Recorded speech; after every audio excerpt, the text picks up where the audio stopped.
me, those are the updates, because the other update that I want to give you is in line with the story of Rebecca Kadaga, and I want them to come in one spot, so I'll preserve that particular update and bring it in later. However, I was looking at some tweets that got my attention this morning, and I said I have to read for you some of those tweets. Now, as I sit through the day, I usually go through some tweets and I say, okay, this will make sense if I go through it during the show, and this will not make it if I go through it during the show. Now, one of the tweets that caught my attention is the NUP women leaders who were on the streets yesterday calling upon the release of their members of parliament, or some of them being their NUP supporters and members who are still in prison as we speak, in military prison and in Chitalia prison, and they're still there and they haven't been given bail, and they tried bail and they failed one more time. So they took to the streets, and the pictures are right here on the tweet. And I quoted Bobby Wine with his verified tweet account where he said, these NUP women leaders gave us a lesson in courage. They took to the streets in peaceful protest against the continued illegal detention of our people and the unmitigated abductions of citizens. Now, that is Bobby Wine who had this particular section, and that is what he's saying. And we also had a tweet from STV that said, earlier today, women leaders in National Unity Platform held a peaceful demonstration demanding for the release of the party members and supporters who are under detention. And that was from STV. Of course, if you want to follow the STV Twitter page or Twitter account, that's at STV, large letters, Uganda _official, or STV Uganda, and you will definitely find us on Twitter with the updates that we bring you every morning about information that is happening. So these women went on the streets. Some of them were arrested. We saw how they were put under the police truck chairs and they were taken to prison or police cells until further explanation comes up. They were clad, in some of them, in gomesi, and they were all looking quite good in red gomesis or red belts on the gomesis, but their meaning of protesting was to demand for the release of their people. Now, that brings me to the story that we want to talk about in details, and this is what I'm going to do. I'll be speaking about the tweet and relating it to the story that we have in detail for you, the one that we're going to cut down in swallowable pieces, and then we'll be doing that as we continue. Now, the story that is related to that particular story is that members of parliament have called upon UPDF to release the list of names of the people that are right now detained at the military barracks right here. And they're saying that if they don't release the names, then they will be held accountable for the people who are in prison. Now, we know that in December, a number of NUP members were arrested and detained, and the question or the allegations or the charges that were put on them was that they were holding a number of ammunitions that belonged to the military. Now, Brigadier Flavia Wekwaso was one of the people that responded to this query, and according to the information that Brigadier Wekwaso Flavia gave, she said that it is the mandate of UPDF and the military to hold those people accountable, especially if they're found with things that belong to the military and guns. So according to the charges that were put on the part of the group, that is Nubian Lee and Eddie Mutwe, they were found with rounds of ammunition and AK-47 guns, 4 AK-47 guns, and they were also found with military wear, and hence the charges that was taken to the military court and not the civil court. Now, the number that was released by the army and the UPDF is 177 members who are still in prison. Now, the numbers have increased because earlier on we had a total of 43 people who had remained in prison because the rest had been let out of bail. And the army explained that the reason why they're not giving the rest of the people who are in prison bail is because they are a threat to the peace in Uganda, because one, they are the group that organized the November 18th riot that saw over 54 people lose their lives, but they're also responsible for the fact that they were planning another riot that was allegedly going to happen to disrupt the swearing in that was going to happen on May 20th. So they say that is the reason that they're detaining them. And the question is, will they be released now that the swearing in is going to happen? After the swearing in, will they finally be granted bail? Because if you see the reason that the UPDF have, the reason is that they're detaining these people for the good and the peace of the nation, and they're ensuring that these people do not disrupt the peace of Uganda. Now, one of the members of parliament who asked for the number of people who were missing had said that regardless of what UPDF is saying, one, they don't know the number of people who are there. Two, are they detained legally? Three, why is it that they have not been given a chance to go to court? Why is it that they're being taken to court-martial and their case has not been brought forward in court? And why is it that they're failing to give them bail? Now let's quote what Brigadier Bwekwaso says. He says that the people we have, 177, and that was the list that was presented to Parliament through the minister. We are saying that there is chance to have a categorized list because between then and now, certain things have changed. Bwekwaso disclosed, meaning, like I said earlier, that some people had been released. Now, when we follow up closely on this story and the fact that Haji Latif Sebagala was the person who queried Flavia Bwekwaso and the number of UPDF officers and military officers on the charges that were levied against the NUP supporters. Of course, Haji Latif Sebagala is the Kawempe North Member of Parliament. They said that they needed to be given time. Brigadier Bwekwaso said they needed to be given time to have that list and the names in the list presented to the members of Parliament. However, he says that the continued trial of NUP supporters in the military courts took close in the UPDF Act of 2005, and they're following the UPDF Act number 7 of 2005. And in particular, section 119, which gives circumstances under which a person is not subject to military law, becomes subject to military law. And that was explained by the UPDF Chief of Legal Services, Brigadier General Godard Businje, who tried explaining why these people were in military court and not in the civilian court or in the general court where they're supposed to be. And he explained the reasons as to why they're there, given the ammunitions that they were holding and the UPDF cloths that they were holding. Now, we also came to realize that there were 2 journalists among the NUP supporters who were also detained as we're speaking in prison.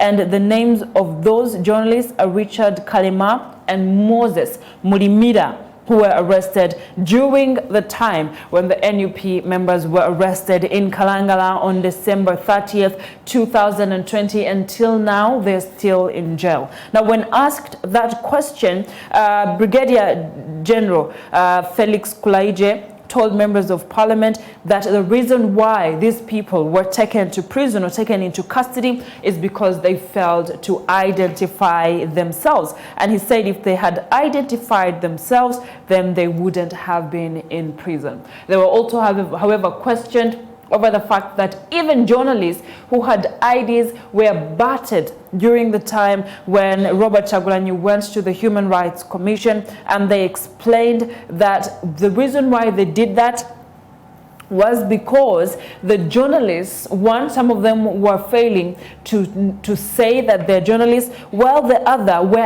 actually in support of what NUP was doing, and they were not being journalists, but they were taking sides. However, they said one of the people that is called, one of the police officers, one of the photographers, James Akena, is receiving treatment. And remember that James Akena was clobbered in August 20th, 2019 as he covered protests following Chagulanyi's arrest during the chaotic Arua by-elections. I hope you remember what happened in Arua when Robert Chagulanyi was in Arua and he was trying to look at the by-elections after the death of Abiriga.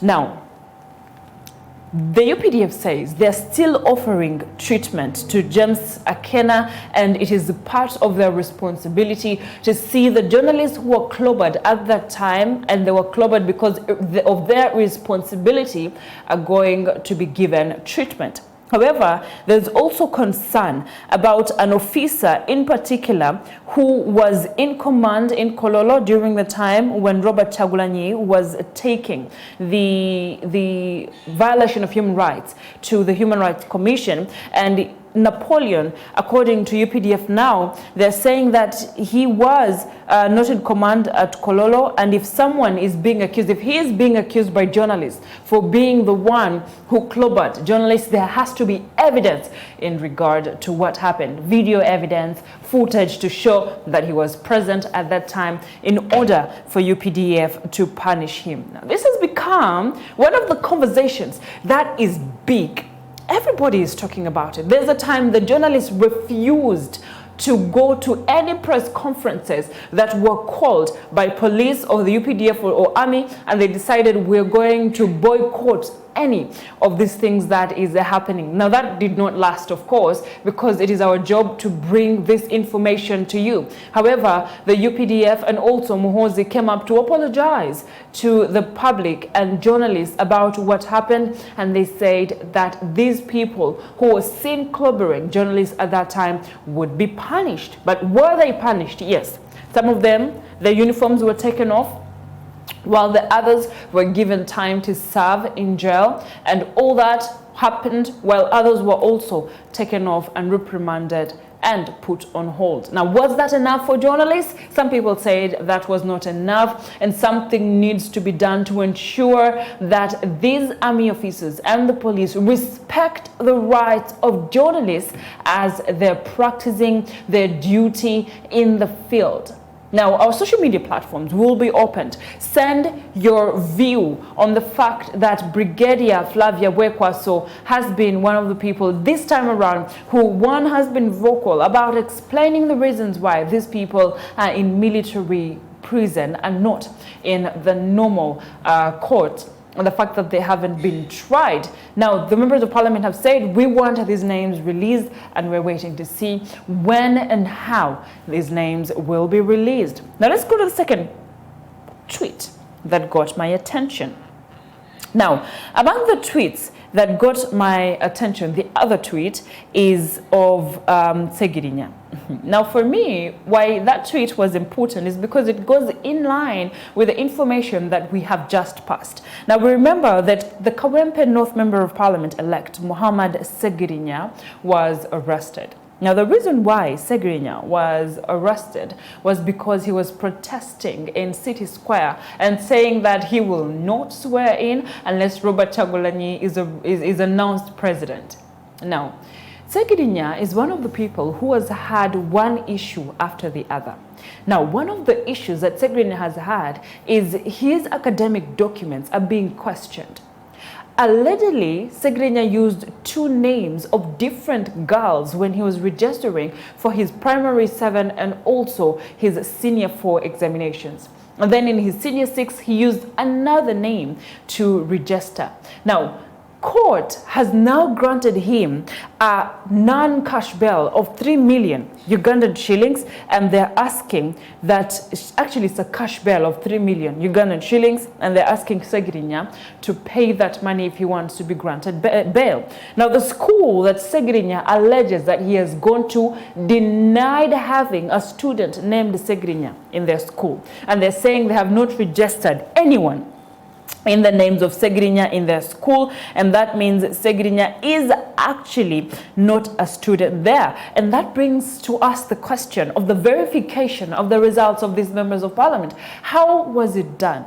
Who did it? How far did the Electoral Commission go in verifying these results of these candidates? And now police were saying that they're going to come up and have a countrywide exercise of verifying results of these members of parliament. But what were we waiting for? Because the elections passed, and we know that these people went through. Segirinya is here, and if the person who is opposing Segirinya did not come out to allege that Segirinya did not actually have results, then that means there would be a position of Segrinya swearing in without his results being checked. So something needs to happen. Something needs to be looked at about the results of Segrinya. We're also seeing that among the tweets that we looked at, there's the information that says Kawempe North Member of Parliament, Muhammad Segrinya, has been granted a 3 million cash bail. His sureties have been bonded with a 50 million Ugandan shillings non-cash bail and ordered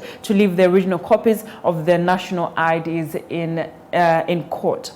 Now, the layman was asking himself, see, if Segrinya knew that he had issues with his results, why is it that he is calling more attention to himself by protesting in town? Ali Kuchi, what is his game plan? And of course, the answer is that from other people is that Segrinya is trying to downplay what is happening, and he's trying to cover up the fact that he doesn't have results, and he's bringing up all these issues to bring people's attention from the fact that he doesn't have academic documents to what is happening right now. So what this particular thing is what is happening to Segrinya as we speak. Now today, later on, we'll be discussing Dennis Onyango and who he is, because we know him as Uganda's best goalkeeper. They call him the sticky hand-gloved man. But the question is, who is he in detail? He will be our personality of the day, and later on we'll be discussing his details like we did Kabaka Mwenda Mtebi yesterday, and today we'll be doing Dennis Onyango.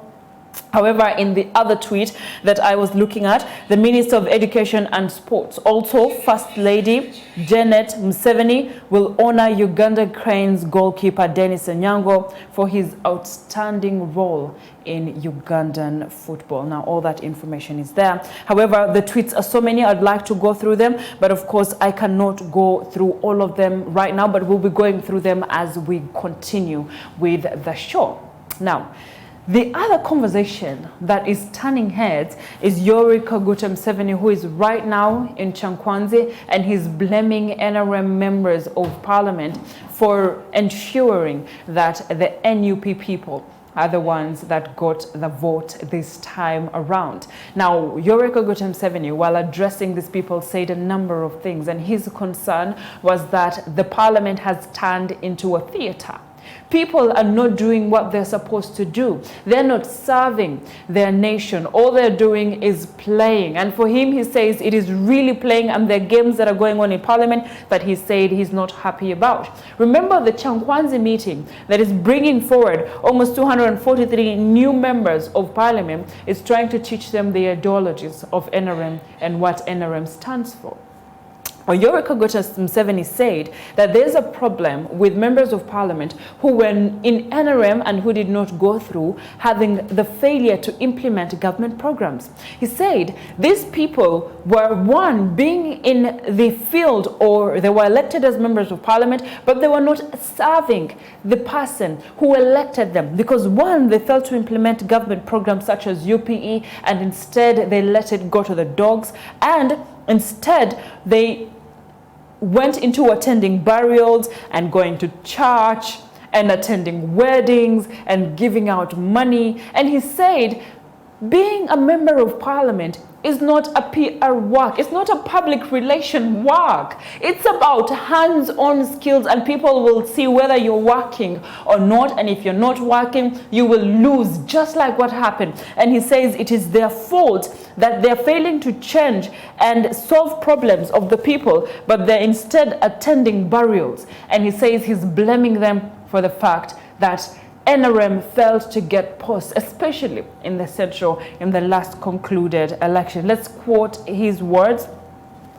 President Museveni said that if these people were doing what they have to do, for example, you demand that we bring things and we bring it to you, and there's nothing that you're doing about it, are some of the things that Museveni said. He said our people must get out of poverty, ignorance, and bad housing, and live a prosperous life. And when you're sitting in parliament, those are the things that you're supposed to be talking about, not things such as I will pass the motion, no, I will second the motion, no. You know, he says those things don't work. He quoted that your people in the village, your mothers and grandmothers are still carrying water on their head, but you're here in parliament acting like clowns.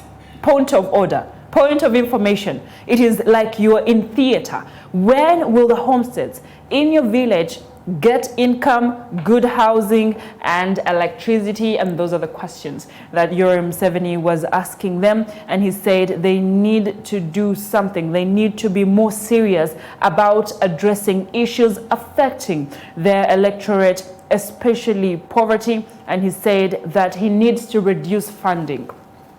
Now, among the things that Yoweri Museveni said, for me, this actually stood out. Why did it stand out? Yoweri Museveni actually quoted John Pombe Magufuli.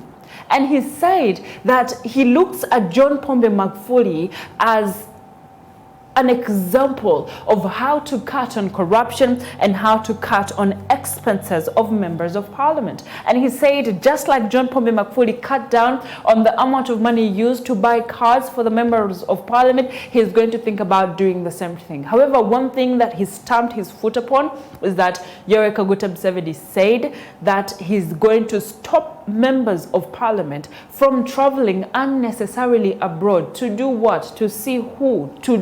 He just doesn't understand why they waste a lot of money in traveling abroad and doing these things while they could stay here and then use that money to better lives of people in Uganda and fight poverty in Uganda. So he says he's going to look at cutting the costs of expense of members of parliament in the 11th August House. And for me, I think that was long due, and that is something that we should have looked at and we should look at as we're looking at the 11th Parliament. All that money used in buying them these expensive cars need to be cut down, because see, the problem is it's not being cut down. However, there are taxes that are being included. Bodas are now going to pay a 50,000 shilling as tax. Now, for you who wants to take your car into the city center, remember KCCA had a plan. When the flyover is built, they're going to have a perimeter around the city where bodas and taxis, the normal taxis, are not going to have access to the city center in order to reduce congestion. And they're going to have only few cars and taxis. Now, the plan is that we're going to pay an amount of 1 million Ugandan shillings in tax if you want your car to be in the city center. But that's a lot of money, you know, for you to have your car in the city center. What does that mean? We're going to have our cars outside the city center, and there will be a common mode of transport. It could be the buses that they're building that you will be seated on once you reach the city center, and there'll be no bodas to take you to work. There'll be no small taxis to take you to work, and we're waiting to see what their big plan is. However, I asked the question. I'm like, okay, we have decided that we're going to have 1 million shillings for people to pay as tax if they want to access the city center with their private cars. But what happens to Mr. John Sebagala, who has his house in the city center and that's where he lives? What happens to him who has to leave his house to go to work? Does that mean it's compulsory for him, whether he wants it or not, to pay that 1 million cash in order to have his car stay in the city center? Now, the solution that we were given by one of the people that we spoke to was that we need to cut down expenses of members of parliament. Remember, we've increased the number of districts in the country and municipalities. That means the number of members of parliament has increased from 200 to 400 to 500, over 500. And that means all of them, one, need salaries. All of them are going to get iPads. All of them are going to get cars. All of them are going to have travel allowances. All of them have to get medical insurance. And all that is a burden on the taxpayer. So I applaud Yoweri Museveni for doing what he did and saying what he said in Chankwanze. But is he walking the talk? Is the question that we're asking as we're seated right here on screen with you and speaking about the different things that are happening in the country. Now, what is it that you think about the president saying what he said during his Chankwanze meeting, and how do you feel about what he said? Do you think that he's taking the right route? Do you think the death of John Pombe Magufuli has opened his eyes to what is happening in the country. Now, all these stories and more is what is happening right here on STV Now. The other story that caught my attention, and I cannot go for a break without talking about it, is Rebecca Kadaga, and it is in one of her tweets that she talked about, but it is also an information that she passed. You remember yesterday we discussed about Nachito, a woman who lost her 15-year-old child to riots. And while they were walking with her son, her son was shot in the mouth, in the right mouth, and then the bullet went out through the right cheek, and he succumbed to his wounds and died, leaving Nachito, a woman who lost her son, and unfortunately now she only has a 12-year-old daughter. And she said that her son was going to be the eye of her business and also her life, because now the son had grown up to the point where he was able to help the mother with chores and running the business as well. She says that she has gone to the Human Rights Commission, but nothing has been done, and nothing has been done in order to give her and her family justice. Now, Rebecca Kadaga met them yesterday, and she said that she will help these people who have lost their loved ones, especially Nachito, who lost her 15-year-old child. Let's tag Rebecca Kadaga, who said she will help the family of the 15-year-old student who was shot dead by police during the November protest to get justice. And Nachito and her husband, Medi Semugenyi, petitioned the speaker on grounds that they had failed to get justice from police following the death of their son, Amos Segawa, a senior 2 student at Lubiri High School. Now, Rebecca Kadaga's post on Twitter got a lot of feedback. I wouldn't even call it feedback. I'd call it a lot of reaction from the public. And people said different things about Rebecca Kadaga's tweet. Some of them said they don't believe in Rebecca Kadaga and her tweet at all, and they are disappointed in the fact that justice had not been served to date, and they said that something had to be done. Now, these reactions were not as good as I think other people had speculated that it would be, because people reacted negatively to the fact that Rebecca Kadaga had said that she would help those families. You can see the tweet on your screen right now with the reactions that they're showing you right now. Rebecca Kadaga saying, "It's a sad morning as I listen to a harrowing account of Hajara Nachito and husband Medi Semugenyi about how police shot dead their 15-year-old son in Kampala on 19th November 2020, the second day of the riots, and later forced them to exhume the body for post-mortem. The couple footed burial expenses and burial expenses." Now, let's look at some of the comments that people made during this particular tweet. Now, we have a reply from "We're Removing a Dictator," which is one of the comments that are really extreme. He says, "This is what you should condemn. If not, keep quiet, because you know very well they're not the only ones." Now, that tweet, and why we're looking at that response to Rebecca Kadaga's tweet, comes to the fact that people are still waiting for the compensation that President Yoweri Kaguta Museveni had said that he will give to the people who were shot during the riots. If we vividly remember the images that happened during the riots, there were people who were knocked down by cars during the riots. There were others who were killed on spot by guns. Those that were shot straight to the chest, while those that were hurt and killed by stray bullets, just like this 15-year-old boy. And there are others who unfortunately had nothing to do with the riots, but were also hurt during the riots. Now, however, according to the government statistics, 32 people who died were rioters. I don't know how they came up with that number. Really, if you ask me, how do you think the government came up with the number, the 32 of the people who died were rioters? I really wouldn't tell. Now, if you see the position of Nachito and the son that she lost, they were forced to exhume the body for postmortem to confirm that the kid was actually shot with a gun through his mouth, because those were the allegations and they needed to be confirmed. Unfortunately and sadly, that happened. Now, the other statistic from the government is that 20 people were hit by stray bullets. Only 20 people were hit by stray bullets. And that brings us to 52 people that were hit by in a total of the people who died.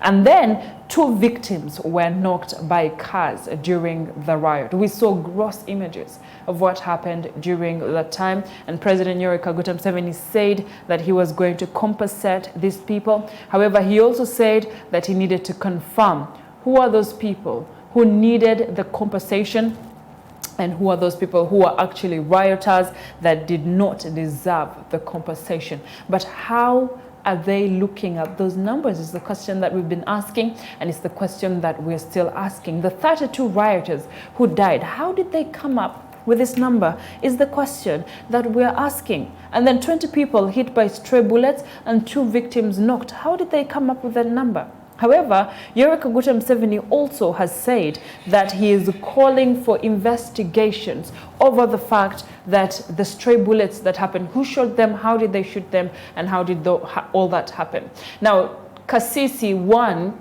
in reply to Rebecca Kadaga's tweet, said lots of families lost their people in the NRA attack on innocent lives. Please condemn your party and resign. Now, all those are very strong, extreme comments, and we also have him saying the same thing down there. But all those are really extreme comments, to be fair. However, people are hurt. People are in pain over the loss of their loved ones, and they're looking at the fact that they're hoping something can be done. Now, Child of Thanos 1 says, Mama Honorable Alitwala, thanks a lot for the kind heart and using your power, plus all that I can't mention here. I just want to say that there are many others that may not get the opportunity to get your attention like Nachito did. Thanks a lot, Honorable, but please ensure that you help the other people who are unable to be helped by you or reach you like these others did. Now, GMT had said, I believe you know the real center of power that controls those forces. And then to Musime Ibrahim said, right, Honorable, that will be the next step in order to see Nachito and her husband are helped. And according to the statements that we're seeing, people are saying truthfully, there is more than what is happening. People are in pain, and it's not only Nachito and the husband, although their story is what came out and they were able to reach Rebecca Alitwala Kadaga, but there are very many other people who have been hurt. Now, Stephen Macmillan said, all I listened to was a harrowing account. Behold, she's listening to these stories for the very first time. Reminds me of Justice Simon Byabakama, who had no idea of the injustices of NUP's His Excellency Bobby Wine. That is what his Twitter account is. And because his DSTV subscription was cancelled, or people have comments, and Jocelyn said the reasons are more hurting. And then Mr. Bill the Best says, Madam, that's only one story, but remember there were over 58 people. Just stand and help our nation on the injustices that are happening. And of course we'll read the last tweet.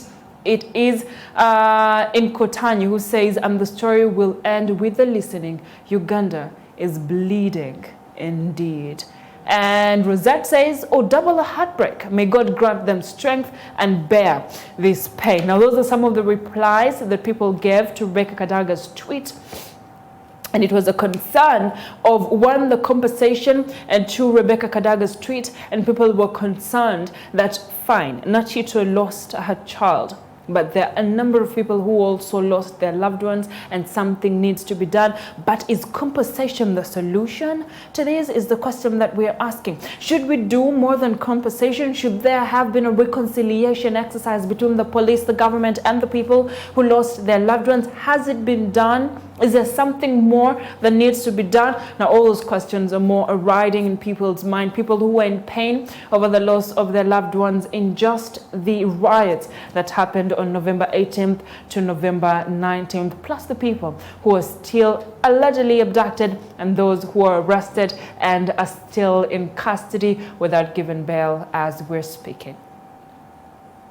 Allow me to take a short break, ladies and gentlemen, as we swallow what we've just heard and look at it from the outside and think about the solutions that we need as a country to these issues that we're facing. We'll take a break. We'll do global exploration and then